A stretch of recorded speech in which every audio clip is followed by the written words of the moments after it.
Update 33 patch notes are here, and there is one part of it which will hinder progression in late games on free play, which is a restriction of Paragons being limited to just 3. This restriction will give less incentive to pursue late game, as one of the key components of going late game, being Paragons, will be restricted to just 3 of them. Paragons like the Apex Plasma Master on more open maps, along with the Goliath Doomship, will be almost never used unless they are some of the ones that can be constructed on boss events when the other Paragons are not available. Other than that, why would you pursue a less powerful Paragon if it does not take you as far? The Navarch of the Seas being the most powerful one, with its passive ability to grapple any Moab class balloon outside of bads and bosses, alongside the Ascended Shadows' passive ability to slow down balloons aside bads and bosses. There are a few reasons as to why a restriction on Paragons is a crippling move by Ninja Kiwi, and by the way, this is just my opinion on it. There could be technical reasons as to why Ninja Kiwi is putting a limit on the number of Paragons you can have at one time, but that hasn't stopped the game on people who, before update 32, managed to glitch as many Paragons onto the map as possible without the game crashing.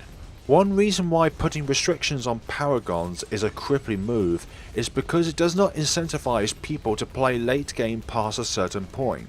Once you have 3 Paragons and a VTSG down, that's it, you can't progress anymore.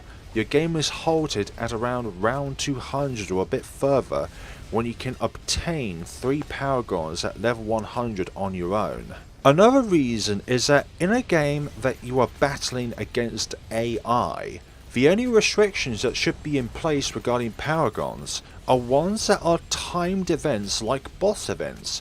These are the only ones in my view where a restriction on the number of Paragons or the towers that can be built to get all 3 tier 5s of a certain tower are great. If this was in Balloons TD Battles 2 or another Balloons game where you are facing off against another player, balancing and restrictions on towers are necessary to allow experienced players to go up against a new player, and the new player won't be completely stomped by a player with all Paragons available, whereas the new player has none and doesn't stand a chance. But in Balloons Tower Defense 6, where you are facing off against nothing but AI, restrictions like a Paragon limited in free play is absolutely prohibiting and gives the player less of a reason to go after anything that isn't the most powerful 3 Paragons in the game. And when all Paragons are released one day, that will most likely be the Super Monkey Paragon alongside 2 others, though it will be incredibly difficult to top the Navarch of the Seas. You are not rewarded as much for progressing further when there's a limit to that progression when more is visibly in the game. If this limit is to be implemented, then the less powerful Paragons, especially the Goliath Doomship, needs to be buffed. There needs to be a reason to pursue a particular Paragon, as that specific one adds something to the dynamic of the game that you are playing that none of the other Paragons would be able to provide. The Apex Plasma Master excels on maps with obstacles like hedges. The Master Builder is great at stalling Moabs alongside building turrets that build their own turrets.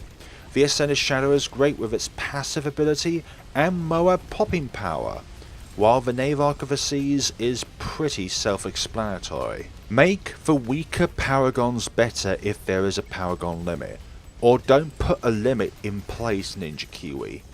I appreciate everything that you do for Balloons Tower Defense, Ninja Kiwi, I really do. You have made it such a wonderful game. But restrictions on free play is not the move. Players should be able to explore and stretch the limits of free play, even if their PC implodes. Thank you very much for watching, and take care of yourselves, people.